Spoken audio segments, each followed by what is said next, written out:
Hey there, I'm Steve, and welcome to Jamsin Entertainment. Welcome to the conversation. Just before we get started, there are many ways you can help. You can like and subscribe so you never miss a conversation. But most importantly, please share this video. Get the word out there as a community. We can talk about all the things that we love. Today on Throwback Thursday, we're looking at Kingsman, the Secret Service, the first movie in this franchise. It's kinda in preparation for The Kingsman, but I've already seen The Kingsman. I just need to edit and put it out, but I wanted to get this out before I put that out, and then the following week will be The Kingsman, The Golden Circle. This is one of my favorite spy movies out there, and there's a lot of great spy movies, but this perfectly marries parody and actually being faithful to a genre. This stars Colin Firth, Taron Egerton, Samuel L. Jackson, Mark Strong, has a guest appearance by Mark Hamill, Michael Caine, and Sophie Cookson. This is my second favorite Samuel L. Jackson movie, my first being Pulp Fiction, where he plays Julius. Sam Jackson is the villain in this, and he's probably the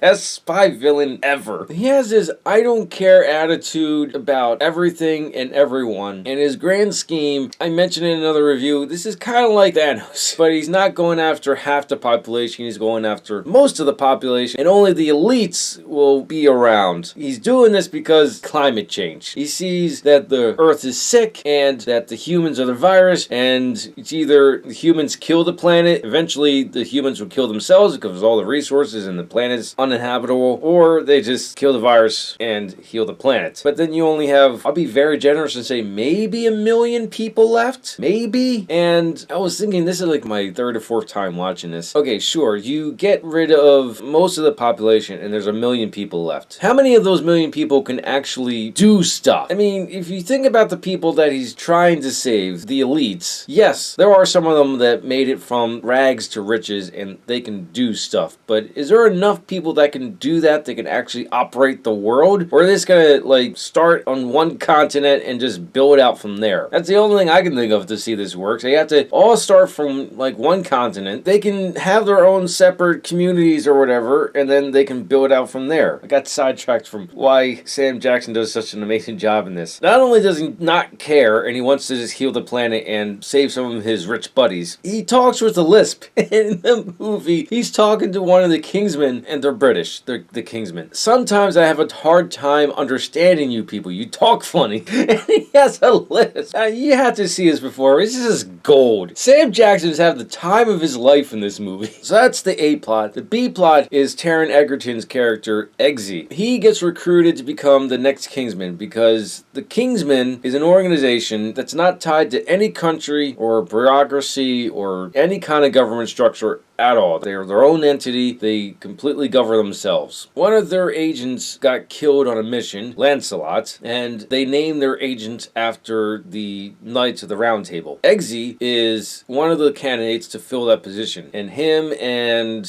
about 8 or 9 other candidates go through the process of being selected. Various different challenges for that. And Roxy is one of the candidates. Him and Roxy make it to the final end. The character Sam Jackson is playing is Valentine. To execute his plan, he's a huge tech mogul, and he's created this SIM card that he's advertising will give everyone free cell phone service and free internet, and it's universal with all phones and computers. And that's how he's able to mass distribute it, because it's free. Who's not going to want that? What the chip actually does is sends out an emission that makes people go crazy. It hyper aggravates the aggressive part of the brain, and I think Valentine says nullifies inhibitors. Basically saying you'll get extremely angry and you're not going to care who you hurt. Basically just the world tearing itself apart and only leaving the elites around. And through the rest of the movie, there's awesome action to be had, and it is absolutely amazing. I love how the action is shot in this. A lot of it is following every point. I'll put it up on some GIFs to show what I'm talking about. It's really cool. I really like this style. Also, you might be wondering just how the elites are safe from this chip, this emission that will make everyone go crazy. Well, he puts another chip inside their neck that blocks the emission. But he also,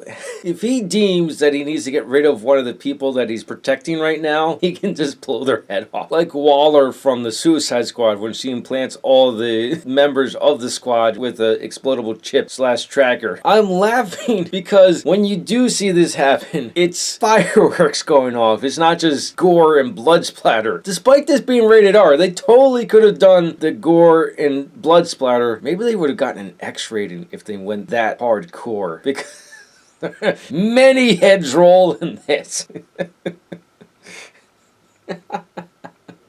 As you can tell, I had a great time with this. I got this and the sequel in a Blu-ray combo, and it's just awesome. And that's how I recommend that you get this. If you have seen Kingsman: The Secret Service, let me know your thoughts in the comments below. If you like what you saw, like it. If you think other people will like it, share it. If you really liked it, hit the subscribe button. Thank you for watching, and live your imagination.